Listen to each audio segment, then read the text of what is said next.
नमस्कार दोस्तों, आपका इस वीडियो में स्वागत है। हमारे ज्योतिष शास्त्र में शुरुआत के दो ग्रह सूर्य और चंद्रमा हमारे व्यक्तित्व के निर्माण में और साथ ही साथ हमारे जीवन के निर्माण में बहुत अहम भूमिका निभाते हैं। इनमें आज हम चंद्रमा के बारे में चर्चा करेंगे। यही आज के वीडियो का विषय रहेगा।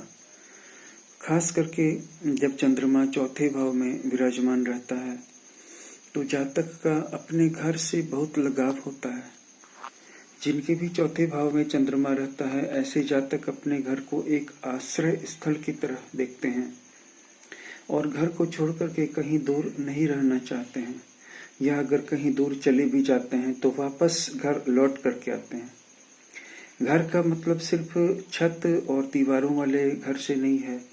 घर से इनका मतलब है कि जितने भी परिवार के सदस्य हैं उनको ये अपने जीवन में बहुत बड़ा स्थान देते हैं। खास करके माता को, माता के प्रति इनका झुकाव सबसे अधिक रहता है। माता को सबसे ज़्यादा मानते हैं। इसके अलावा परिवार के बाकी सदस्यों को भी लेकर के चलना चाहते हैं। अगर परिवार के सदस्यों से इनका मनमुटाव हो जाता है तो फिर घर इनके लिए नरक हो जाता है और ये हर कीमत चुका करके भी वापस उस रिलेशन को अच्छा करना चाहते हैं जो बिगड़ चुका है। चंद्रमा और व्यक्ति का मन समझ लीजिए कि एक है। अगर चंद्रमा गोचर में, ज्योतिष शास्त्र में आप गोचर को जानते होंगे कि एक राशि से दूसरी राशि में चला जाए तो उसे गोचर करना कहते हैं। तो चंद्रमा जल्दी जल्दी राशि बदलता है, 2.25 दिन 2.5 दिन एक राशि में रहता है। तो इसके कारण क्या होता है कि व्यक्ति का जो मन है उस पर प्रभाव जल्दी जल्दी पड़ता है और प्रभाव जल्दी जल्दी बदल भी जाता है। तो इससे पहले कि व्यक्ति का मन, किसी भी व्यक्ति का मन, मैं हर एक व्यक्ति का, दुनिया में जितने लोग हैं, अरबों की आबादी में, सबके मन की बात अब कर रहा हूँ। सबके मन पे चंद्रमा का सबसे ज्यादा प्रभाव पड़ता है। वहीं हमने सूर्य की चर्चा की तो सूर्य का प्रभाव व्यक्ति के आत्मविश्वास और ऊर्जा पे पड़ता है, उसकी प्रसिद्धि पे पड़ता है, उसके सम्मान पे पड़ता है। लेकिन उसके मन में कितना उत्साह है, चंचलता है कि उदासी है, क्या उसके मन में चल रहा है, किस तरह के विचार चल रहे हैं। असल में चंद्रमा जहां जाएगा उस भाव, उस राशि से प्रभावित हो जाएगा और उस राशि में जो भी प्लैनेट बैठा रहेगा उसकी युति भी उस पर बहुत ज्यादा प्रभाव डाल देगी। इसके कारण चंद्रमा आपके मन पे इतना प्रभाव डालता है और आपका मन जल्दी जल्दी बदलता है अपने मूड को, अपनी फीलिंग्स को। और चंद्रमा जब आप उसे उसकी राशि से गिनेंगे, जैसे कि मान लीजिए कि आपकी राशि है मकर, तो मकर को आप भाव 1 में रखिए और मकर से छठे भाव में जब चंद्रमा गोचर करेगा तो छठे भाव में जो भी राशि पड़ेगी, जैसे कि लग्न में मकर है तो दूसरे भाव में कुंभ है, यानी कि दूसरे भाव में 11 है और तीसरे भाव में 12 यानी कि मीन राशि है और चौथे भाव में मेष राशि है, 5वें भाव में वृष राशि है और छठे भाव में मिथुन राशि है, यानी कि 3 अंक है। तो जब जब चंद्रमा मिथुन राशि में जाएगा तब तब मकर राशि वालों के हेल्थ में समस्याएं तेज हो जाएंगी।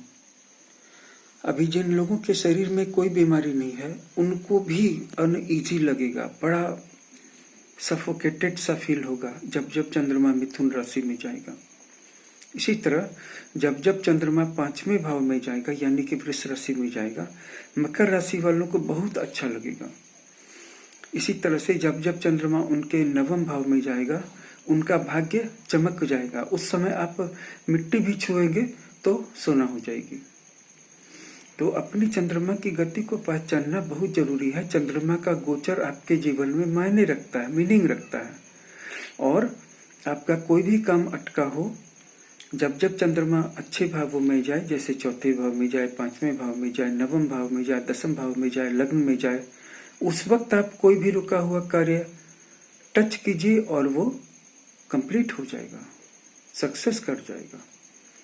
और सक्सेसफुल कार्य को भी आप सिर्फ जिस समय चंद्रमा 3, 6, 8, 11 या 12वें भाव में हो, उस वक्त आप करना शुरू कर दीजिए, चलता से चलता कार्य रुक जाएगा। लोग पूछते हैं कि मैं कोई भी काम करता हूं तो वो रुक जाता है। आप ही सोच करके देखिए, सबसे ज्यादा पूछा जाने वाला सवाल यही है कि मैं कोई भी काम करता हूं तो थोड़ी दूर जाके वह रुक जाता है, पूरा नहीं हो पाता।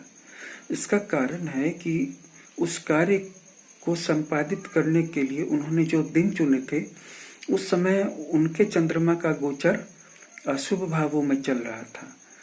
अशुभ भाव उनके लग्न से और उनकी चंद्र राशि दोनों से गिनने पड़ते हैं। कुछ लोगों के लिए लग्न काम करता है, कुछ लोगों के लिए चंद्र राशि काम करती है। ऐसा क्यों होता है? क्योंकि किसी की चंद्र राशि बलवान होती है, किसी का लग्न बलवान होता है। ये कैसे जाने कि कौन सा बलवान है? बहुत आसान है। चंद्र राशि का जो स्वामी है वो ज्यादा मजबूत है, या लग्न राशि का जो स्वामी ग्रह है वो ज्यादा मजबूत है डिग्री में, शुभता अशुभता में, स्थान बल से, उच्च नीच भाव से। इसके बाद जब ये डिटरमाइन हो जाए कि आपकी चंद्र राशि बलवान है या लग्न राशि, तो चंद्रमा का गोचर उसको क्लोजली रीड कीजिए, क्लोजली ऑब्जर्व कीजिए और अपने सभी महत्वपूर्ण कामों को उन दिनों में करना शुरू कर दीजिए जब आपका चंद्रमा आपके उस लग्न से भाव 1 में, भाव 5 में, भाव 9 में, भाव 10 में हो। आपके सारे काम सफल होंगे। दोस्तों, इस वीडियो को लाइक और शेयर कर दीजिएगा।